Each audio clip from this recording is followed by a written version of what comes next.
As we consider the followers of Jesus Christ in the New Testament, we realize there are brothers like Peter and Andrew, but there are also those brothers like John, who wrote the gospel, and James, his brother. Good morning. This is Pastor Ernie Lewis of the Blue Point Church in Sisney, Illinois, with your thoughts from God's Word for Friday. The calling of James and John is recorded as inviting them to follow Jesus while they were actually in their boat mending their nets. They left a wonderful example by immediately or straightway leaving all behind in order to follow Jesus. James was also one of that inner circle that Jesus allowed into some intimate settings. In Matthew chapter 17 and verse 1, it says, "Now after 6 days, Jesus took Peter and James and John his brother, led them up on a high mountain by themselves, and he was transfigured before them. His face shone like the sun, and his clothes became as white as the light." This was another proof of Christ's deity that was revealed before these in the inner circle.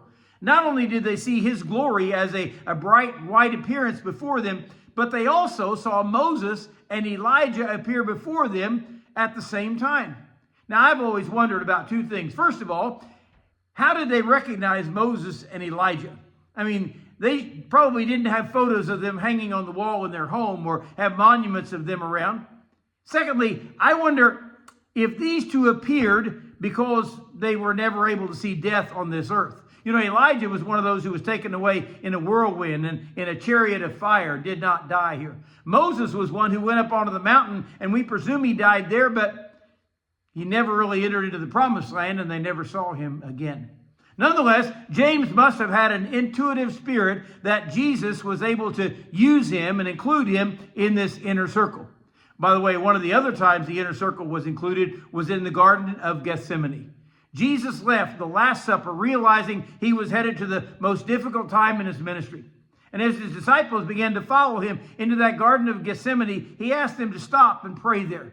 Those three in the inner circle, including Peter and James and John, were asked to go a little bit farther and to pray for Jesus as he confessed to them, "My soul is exceedingly sorrowful, even to death. Stay here and watch with me." Unfortunately, we read where he returned 2 times only to find these disciples asleep.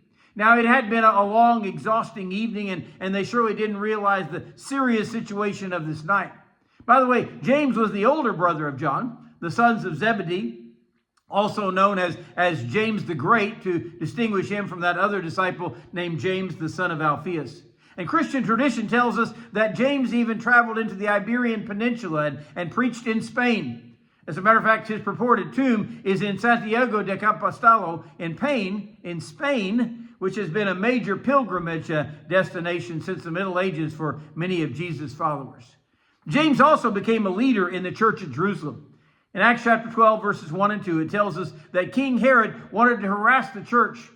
So he had James beheaded around 44 AD, making him the first of the apostles to actually be martyred for his faith. James may have been one of the sons of thunder, as noted to be in that inner circle among Jesus' closest disciples. But he and his family were faithful followers of Jesus Christ. Even his mother Salome was one of those who went to the tomb after Jesus had been crucified to prepare his body for burial. So we know that they were a very special part of Jesus' followers in the New Testament.